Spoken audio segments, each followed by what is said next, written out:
I don't know the secret to a great marriage, or even to a good marriage, but I do know the secret to a marriage that's tolerable enough that your wife doesn't quite want to divorce you. And I'm going to share that secret with you right now.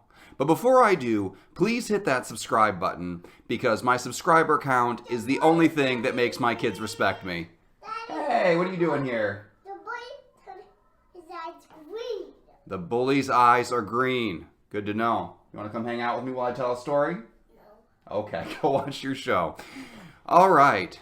Hope you hit that button. See that little girl right there? She does not respect me unless my subscriber count goes up. To my kids, Twitter, Facebook, all those things don't even exist. Anyway, so how I keep my marriage going is by not quite ignoring my wife all the time. So I've got a lot going on right now. I'm raising the kids and got a bunch of other jobs. And at night I write. During the day I write. Really, there's 2 nights a week that I don't write books.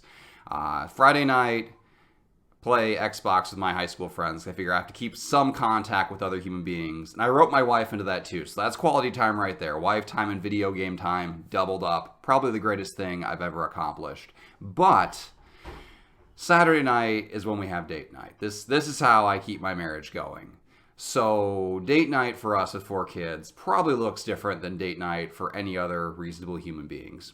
Date night is not going out to a fancy restaurant or hitting the bars or whatever, because that requires a babysitter. And that's the worst thing of all. That takes a casual, fun night into a night that requires a military level of planning and precision, and probably is going to cost us a lot of money or require us to trade many favors and our souls. There's nothing worse than going out and having fun and be like, but now I owe you something in return.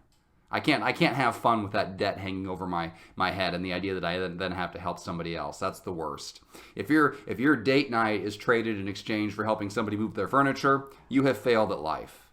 And also your back will hate you forever. So our date night consists of sitting on the couch after we put the kids to bed and drinking while we watch bad movies or some TV show that has to do with drinking.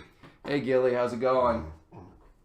This office is a very popular spot right now. As you have, this is what life is like during the day. This is why quality time does not happen during the day. Animals and children are constantly moving in and out.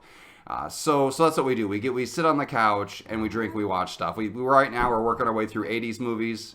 Do you need to go outside? Hold on. There you go. Go. Have fun.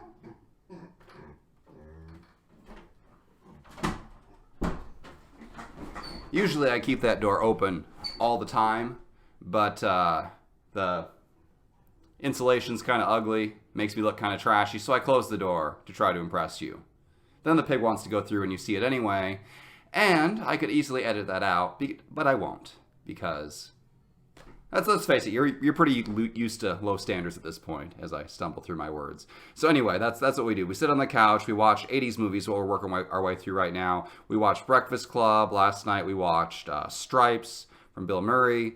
It's a good time. I feel like there's a whole area of like 80s pop culture I missed out on because I was 5 and under, and so is my wife because she's only 2 months younger than I am. So that's how we keep things going. It's nice because then if we get tired and fall asleep early, we didn't waste a bunch of money and we didn't waste anybody else's time. There's nothing worse than going out to a restaurant and wanting to fall asleep right away, which we have done many, many times. If we want to crash 10 minutes into date night, we can do that, and that is absolutely okay, and it costs us nothing. If we want to crash an hour in, if we want to stay up till 2 in the morning, we can do that. We've never done that. I don't know if that's physically possible at our age, but if we wanted to, we could. Because we don't have to drive anywhere. Where we live, it'd be pretty much impossible to get a Lyft or an Uber anyway. You don't have to worry about a drive back. You can get drunk, and just stay right where you are.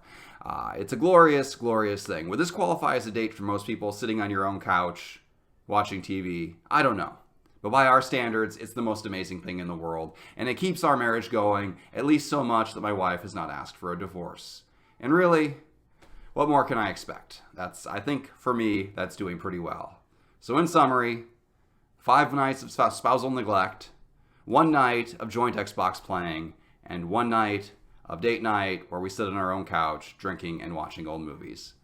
But not so old that they're black and white, just so old that they're 80s, which is kind of our comfort zone. So that's how we make it work. Thank you for listening to this. Please hit that subscribe button.